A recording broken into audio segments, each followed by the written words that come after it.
আওয়ামী লীগ নিষিদ্ধের সিদ্ধান্ত বিএনপি কেন বহাল রাখল? আগামী জাতীয় সংসদ নির্বাচনে এর বড় ধরনের কোনো প্রভাব তৈরি হবে কিনা, বা আগামী জাতীয় সংসদ নির্বাচনে এটি নিয়ে আন্তর্জাতিক মহলেও কোনো ধরনের বড় সমালোচনার তৈরি হওয়ারও সম্ভাবনা রয়েছে কিনা, সেটি নিয়ে বিভিন্ন রাজনৈতিক বিশ্লেষকগণ তারা নানানভাবে আলোচনা করছেন, সমালোচনা করছেন। এবং আগামী দিনে আওয়ামী লীগ ছাড়া জাতীয় সংসদ নির্বাচনটাও কতটা গ্রহণযোগ্য হবে জাতীয় এবং আন্তর্জাতিক মহলে, সেটিও এখন বেশ তোড়ঘোড় লাগিয়ে আলোচনা এবং সমালোচনা হচ্ছে। বন্ধুরা, আপনারা জানেন যে বিগত দিনের যে অন্তর্বর্তীকালীন সরকার ছিল, সেই সময় মূলত আওয়ামী লীগের সকল প্রকার কার্যক্রম তারা নিষিদ্ধ না করে তারা অস্থায়ীভাবে তারা সেটিকে কার্যক্রম নিষিদ্ধ রেখেছিল। কিন্তু বিএনপি ক্ষমতা আসার পর আওয়ামী লীগের সকল প্রকার কার্যক্রম এবং আওয়ামী লীগকেই ব্যান করে দেওয়া হয়েছে। এতে করে আসলে মূলত গণতন্ত্রের কোনো চর্চা বা গণতন্ত্র পূর্ণ উদ্ধার হবে কি না, সেটি নিয়েও এখন অনেক সমালোচনা তৈরি হচ্ছে। যেহেতু আওয়ামী লীগ একটি বাংলাদেশের বড় রাজনৈতিক দল, এর একটি বড় সমর্থন রয়েছে, তাহলে আগামী জাতীয় সংসদ নির্বাচনে এরকম একটি সমর্থনকে মাইনাস করে নির্বাচনে কতটা গ্রহণযোগ্য হবে সেটিও কিন্তু প্রশ্নবিদ্ধ হওয়ার সম্ভাবনা তৈরি হবে বলে মনে করছেন বিভিন্ন রাজনৈতিক বিশ্লেষকগণ।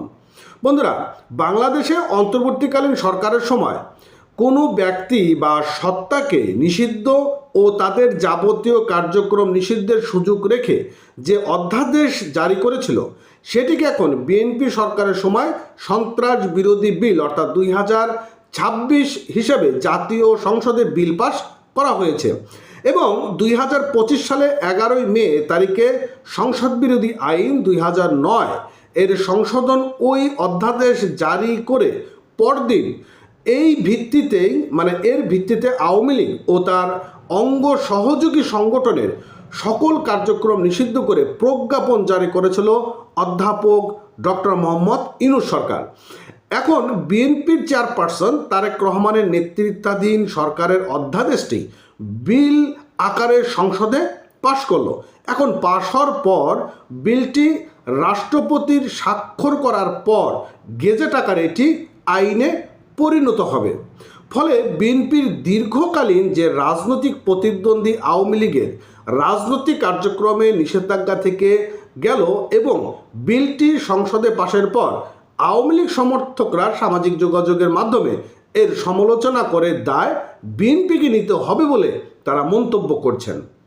প্রশ্ন করা হলো যে বাংলাদেশের রাজনৈতিক বাস্তবতায় সত্যি কি রাজনৈতিক দল কিংবা দলের কার্যক্রম নিষিদ্ধের দায় বিএনপি নিজেই কাঁধে তুলে নিল?